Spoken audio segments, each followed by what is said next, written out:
I'm going to be going over, I may say some things just as an explanation that you don't have to say or whatever, but it'll be in there, so maybe something that'll make a little. You gonna videotape it and just give it to us like that, or you want everybody to visit?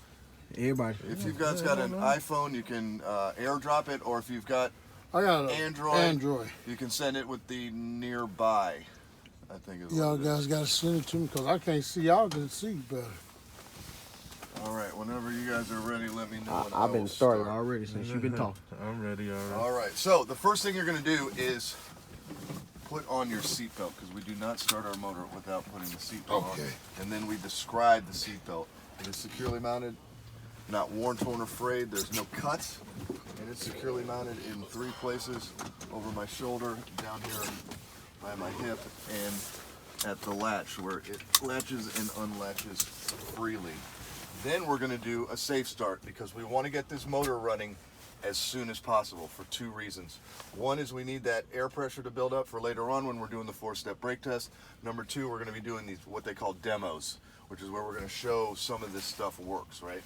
So we're going to cover the brake with our foot. We're going to make sure the truck is in neutral, and we're going to turn the key to the on position. Watch the gauges cycle. My ABS light comes on and off. I'm now going to start the motor. I will leave my hand over the key for 5 seconds to make sure my oil pressure builds to between 20 and 40 psi. And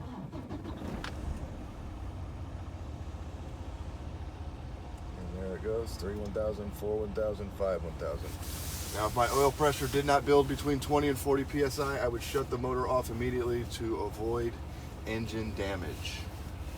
We're going to be describing that all to the examiner also. They do, and they will be monitoring our safe starts. They want a minimum of us to tell them that our ABS light comes on twice. The minimum amount of times that we're going to be doing a safe start during this pre-trip or in-cab is going to be twice. So they want to hear it both times. All right, for me, I start on the outside and I work in and down. Just makes more sense to me to come this way, right? So I'm going to start on the outside. All of my mirrors are securely mounted, not cracked, bent, or broken, not missing any hardware, and both my left and right mirror are operational and adjusted for me. My windows, driver's side and passenger side, securely mounted, not cracked, bent, or broken, not missing any hardware. They're clean and clear of debris, and no illegal stickers that would obstruct my view, and they are both operational. My windshield, securely mounted, not cracked, bent, or broken, not missing any hardware. Clean and clear of debris, and no illegal stickers that would obstruct my view. My wipers, arms and wiper blades, they're all securely mounted, not cracked, bent, or broken, not missing any hardware. The blades have adequate tension to the windshield, and they are not worn, torn, or frayed, no signs of dry rot, and they are operational. Brings me to my 20-inch steering wheel. Securely mounted, not cracked, bent, or broken, not missing any hardware, and there's no more than 2 inches of free play. All of my gauges are securely mounted, not cracked, bent, or broken, not missing any hardware. My oil should be between 20 and 40 psi. I have enough fuel to make it to the next stop or the next fuel stop.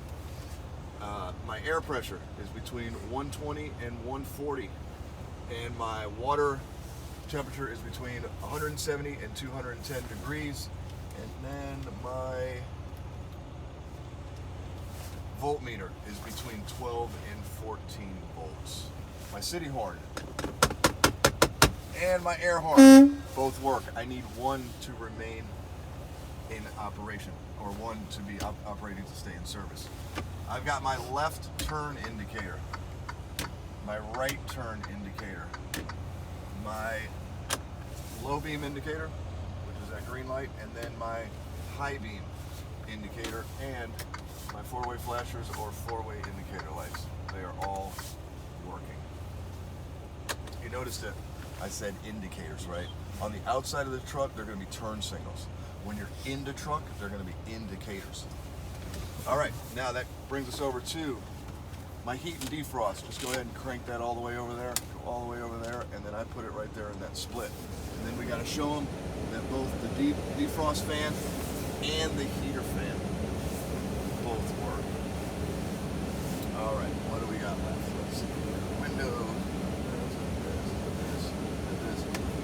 move down to my safety equipment. I have either right here at my seat or in my side box my ABC or 10BC rated fire extinguisher. It's securely mounted, not cracked, bent, or broken, not missing any hardware, no signs of leaks. It is fully charged in the green and the pin is in place. I have my 3 red reflective triangles either right here by my seat or in my side box. Securely mounted, not cracked, bent, or broken, not missing any hardware. And I also have enough spare fuses to go to any circuit or component of the truck, either in my glove box or in my overhead. That brings us to our 4-step brake test. So I am going to turn the engine off, key on. I know that the key is in the on position because, again, my gauge is swept and all my lights came on. Always make sure during this brake test you motor off, and then that comes back to there, because they're on step 3. The lights and buzzers won't come on if you're not in the on position. If you ever notice that, or you notice that you left the truck on or whatever, stop right there. Ask them if you can do a safe start so you can rebuild your air pressure back up, and you would like to do a restart on that brake test. I've heard them give as many as 4 and 5 restarts on the brake test. All right, so that's in the on position. All right, I will release both my brake valves. I should lose no more than 3 psi in 60 seconds after the initial air loss. This is the initial air loss. Wait for that to bleed out. It should get down to about 100 psi there on the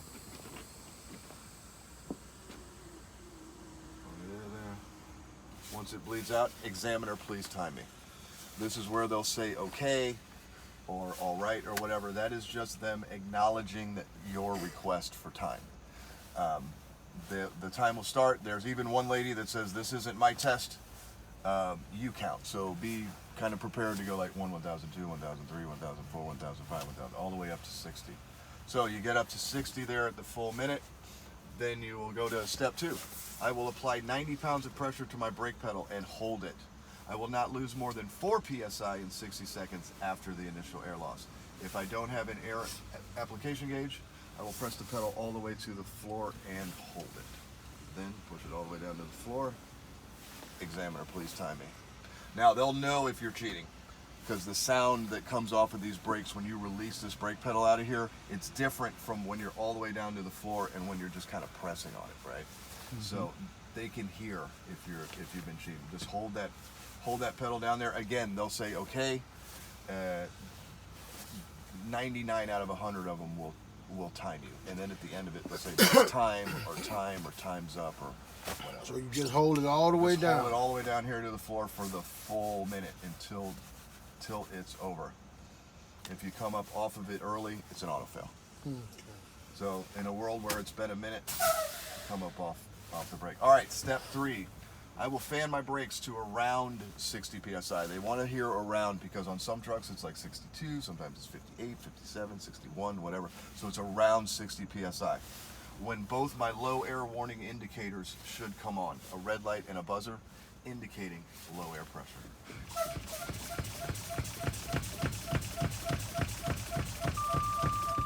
there's that right there. All right, step 4. I will continue to fan my brakes to between 40 and 20 psi when both my brake valves should pop out. If they don't pop out, I will continue to fan my brakes to 0 or until my instructor tells me, or my examiner tells me to stop, at which point I will ask for a restart.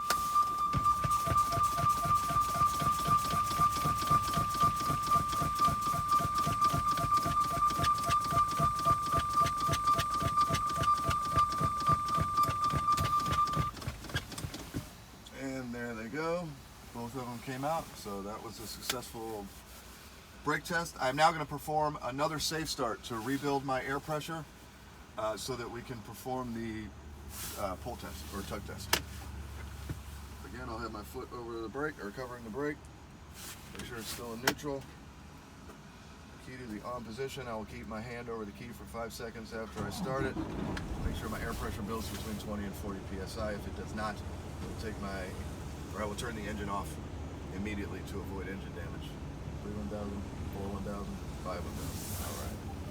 All right, now I'll apply a little bit of pressure to the accelerator pedal to 1400 RPMs to speed up the process of building the air.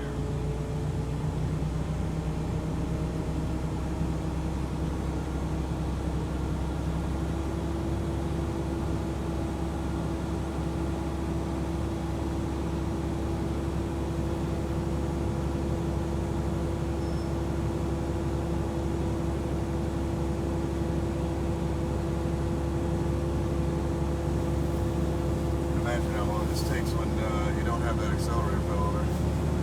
It takes a while.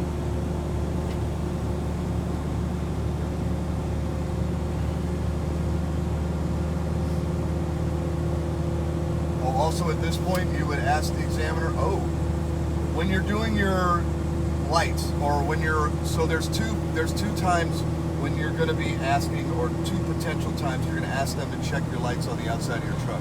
One is when you're on the outside of the truck coming to perform the in-cab portion of it. You can ask them if they want to stay outside of the truck to check your lights, just like they do when you're doing your car, right? And they'll do the hand signals and stuff, high beams, low beams, and all that. The other time, if they follow you into the truck, when you're doing your lights, your turn signals and stuff, ask them if they'd like to step outside of the vehicle to check it. If you're the third or fourth person testing on that truck, they already know things are working, so they may not step out, but they will want to see them working on this dashboard, so you still got to go through it, but they'll just watch from in here. All right, we are now going to perform the pull test. So I will test my tractor brakes by releasing, or I will test my trailer brake, by releasing my tractor brake. I'll put the truck into drive. I may feel a little tug, but I'm looking for a little buck in the truck is what you're going to tell them. Feel that little buck in the truck.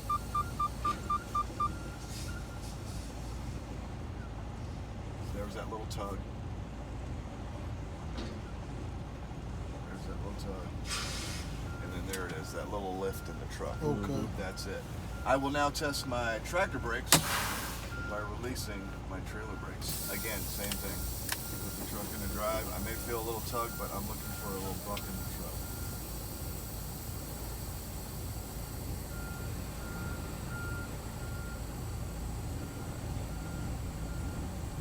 There it is right there, just that little bit. All right, I will now do a service brake test. The service brake test, AKA brake pedal, right? So, on the service brake test, I'm gonna pull forward at about 5 miles an hour for 15 feet. I will then firmly press the service brake pedal. I will keep my hands cradled below the steering wheel. When I come to a stop, I'm looking for any jerking in my steering wheel, right or left, which would be an indication of 4 things: low air pressure or a flat tire, bad suspension, a shifted load, or brake failure.